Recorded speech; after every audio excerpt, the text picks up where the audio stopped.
and the other side is a more curved, has a more curved shape, and this automatically enters into the deeper plane. So this instrument is useful for beginners in smile because identification is a very critical step in the surgery. So last but not the least, this is another innovation from Dr. Sri Ganesh. He, in this particular technique that we call as lenticuloschisis, absolutely no dissection is required. So we are not using a dissector. Instead, we are using the microforceps to just peel the lenticule off the stromal surface very gently on both the sides, and once it is separated, it's extracted out of the pocket. So the conditions, the prerequisites for this particular technique is that the energy must be very much optimized, and you should not have any black spots or opaque bubble layer, and also the lenticule. Thank you for your attention. Thank you, Dr. Sheetal, and excellent videos once again. Congratulations to Dr. Sri Ganesh and you for putting Bangalore on the international map for SMILE. I open the topic to discussions, and my first question is on corneal topography itself, that we understand the wide variety of topographers available, but do we all agree that the tomographic devices have a significant advantage over the OpScan or just the anterior elevation map based topographers? In all the topographic images, what I feel that anterior is more important than the posterior. Whenever in the posterior elevations it is more, I hardly cares for it, I'll tell you honestly. I don't see much that later on. Because what I feel that even if you don't do any procedure, what will happen to the posterior flap, this map or posterior elevation is there, it remains like that only. And theoretically, you may say that yes, it may do some damage later on, but we have not seen anything. So I always consider if the anterior surface is okay, there is no much irregularity and asymmetric, I proceed for the procedure.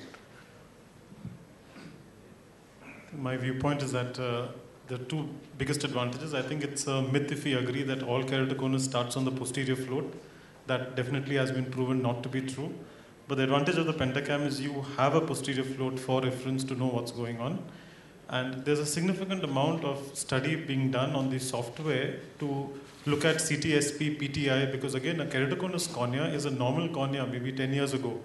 And the patient had zero refractive error, and then it developed an abrupt thinning in the cornea at some point.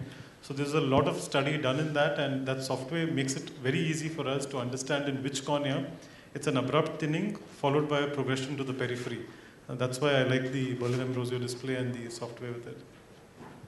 Yeah, I also agree because many patients have formed fristic keratoconus which can be only diagnosed on topography. So there's no other way clinically, they don't have any scissoring, any clinical signs. So Berlin-Ambrosio display is quite useful. But I just had a question, is it really, like, we heavily depend on this bad display, but it has its own fallacies. So I think it's again important to correlate clinically before the final decision making. I had a question for Dr. Chetan. So in the Smart Pulse PRK, do you also use mitomycin? And what's the dosage and the duration?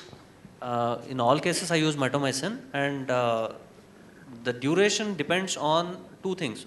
Mostly on the power, but also on the optic zone. Yeah, because you are using this technology for high powers also, yeah, as you yeah. said. Yeah, but for every case I'm using, like even if I'm doing for 0.75, I'm using mitomycin. Okay. I'm not leaving mitomycin because I believe that instead of ending up with scarring later on and being helpless, let me put mitomycin at least for 20 seconds now so that I'm safer better on, like later on. In all the trans-PRK cases, we should use the mitomycin without any consideration whether it is a 0.5 or 0.75 or -8, whatever there. Because I had a very bad experience. First, I was very confident why mitomycin C, and I never used it, and then we really felt we will in the trouble. After using the mitomycin trans-PRK, hardly I got any scarring at all. As far as the norms, that how many seconds you have to keep it. Higher the power, more you have to keep it. We sometimes give to 60 to 65 seconds also if the power is more than 6. If it is less, maybe 20, 25. But usually 45 is the seconds we always keep it. That is the one thing which we kept it, and we do thorough wash and put a bandage contact lens. Similar protocol we are also following. So, 20 seconds minimum, can go up to 60 seconds depending on the power and the optic zone. If my optic zone is more, say 2 patients I am doing for -4, one has low 6.3 optic zone, another has 7.3, I will put mitomycin more time for the 7.31 rather than the 6.31. So as Dr. Solanki also said, I think keep a standard protocol up to 4 diopters. I think 20 to 30 seconds is best, instead of trying to vary it in each and every case, because your OT staff also is not prepared for that. But if you're correcting a higher, like 5 to 6 diopters, then go up to 45 to 60 seconds. Avoid mitomycin C going into the fornices and other places, because that contributes to significant post-operative pain and sensitivity.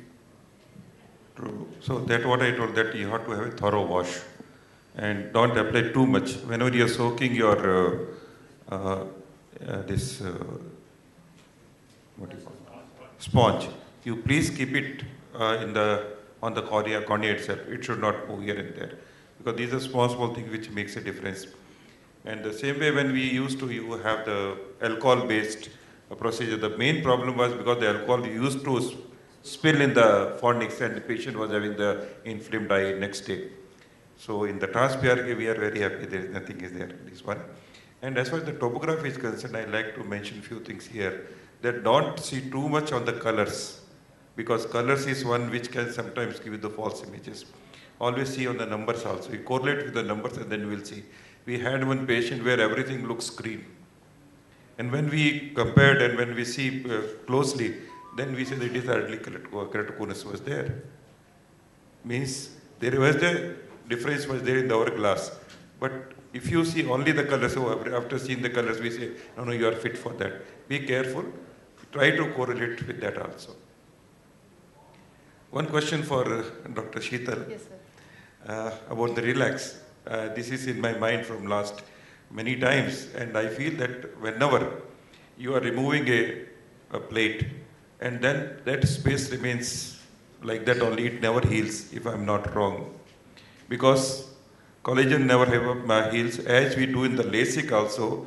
Even after the 4, 5, 6 or 10 years, we have seen the flaps comes out.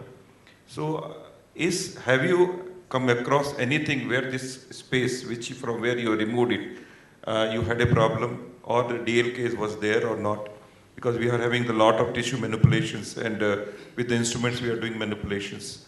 So do you have any? Because I don't have any experience, but it is in the back of my mind. I'd like to ask you anything which is happening in your experience. We did have a few interface issues out of the more than 7,000 eyes that we have operated. It's a very, very large data.